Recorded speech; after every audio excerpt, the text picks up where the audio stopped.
Good morning, students. We want to look at what we have done so far in Introduction to Mass Communication, Mark 102 for linguistic students. In the course of the semester, we looked at 3 chapters in the Intro to Mass Communication by Professors Okuna and Omenoa. In chapter 5, we looked at the functions of mass communication. There we concentrated more on the information, entertainment, education, and advertising functions of mass communication.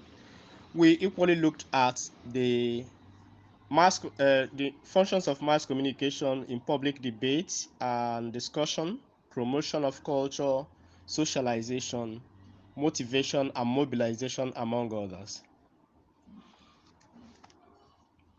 We looked at the political theories of the press, political theories of the press, which are equally known as the classical theories, normative theories, or political philosophies of the press.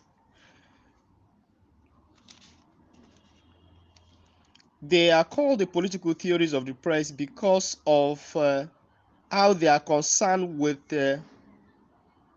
how the mass media should operate in a society. Those theories include the authoritarian theory, which is very repressive. They see the people as incapable of thinking for themselves or of distinguishing truth from falsehood, but should be dependent on the government for such information. Here, the press is required to only disseminate news and information that will be favorable to the government. In order to keep the press in check, they deploy the following control measures, which include the patent system, censorship, journeymen, and legal control. The second normative theory is libertarian theory. This theory allows that mass media should be owned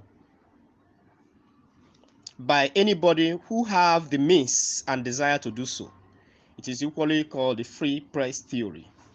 Then we looked at social responsibility theory, which advocates that the press should be free to perform the functions which the libertarian theory had granted it, but the freedom should be exercised with responsibility. Hence, the need to have some ethical guidelines, that is self-regulatory mechanisms. The Soviet communist theory believes that the press should support the government or be seen as an extension of the government. Here, the media is owned by the government in line with the philosophy of the communist regime in the defunct USSR, Cuba, and China. Then we look at development media theory. This theory presupposes that the press should serve the general good of a nation as a vehicle for promoting all-round development of the nation. We also looked at the mass media and the cultural institution. Media here is seen as a powerful vehicle for the dissemination of culture. Cultural imperialism, the dominant Western media imposes its values and beliefs upon a dependent third world. We looked at how this is done using the media.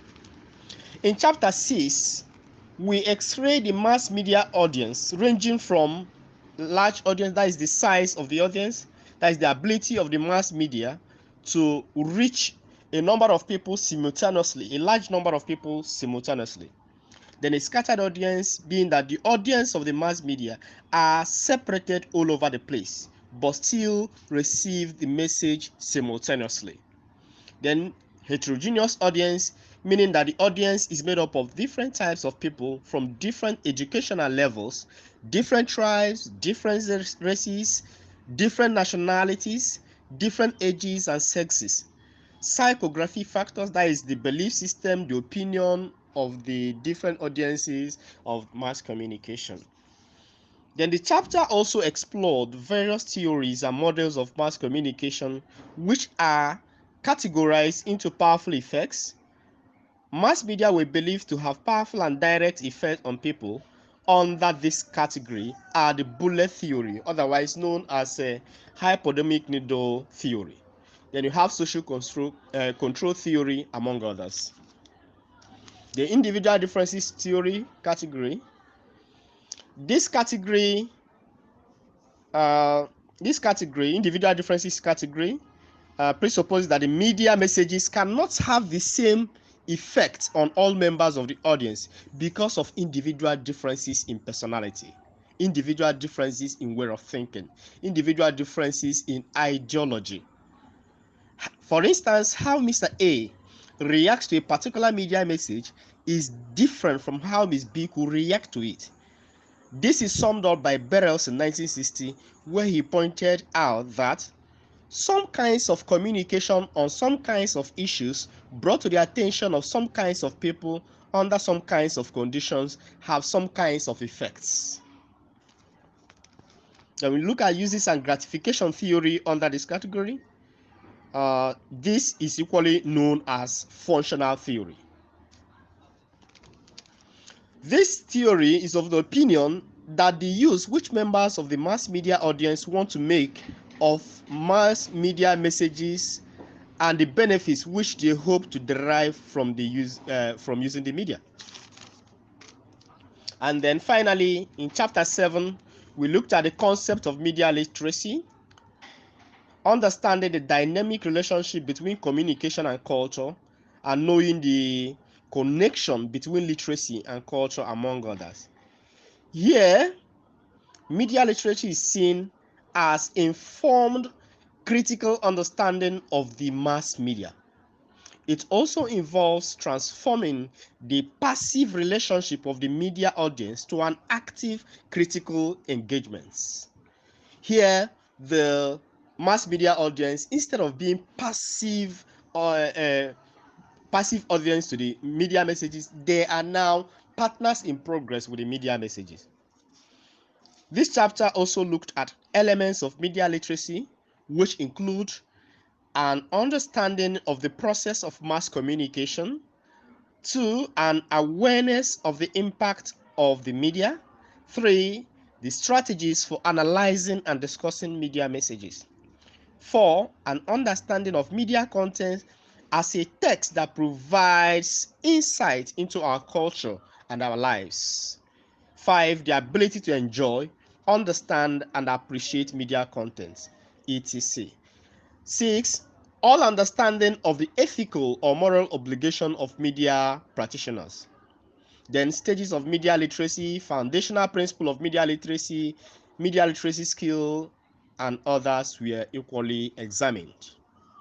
So this is what we have done so far in this course. And to end this revision class, we need to subscribe to the YouTube page of the Unizik FM. You listen to this revision and answer the accompanying question. Print and submit these questions on or before Tuesday, December 12, 2023. The questions are: number 1, what do you understand by selective exposure? What do you understand by selective exposure? Number 2, what are the 3 stages of media literacy espoused by Elizabeth Thommen?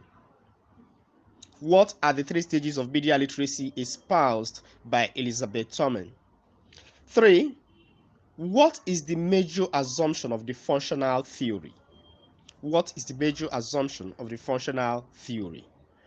4, would you say the press in Nigeria operates within the confines of the free press theory? If yes or no, what are your reasons? And 5, discuss censorship as a measure of press control under the authoritarian regime. Thank you.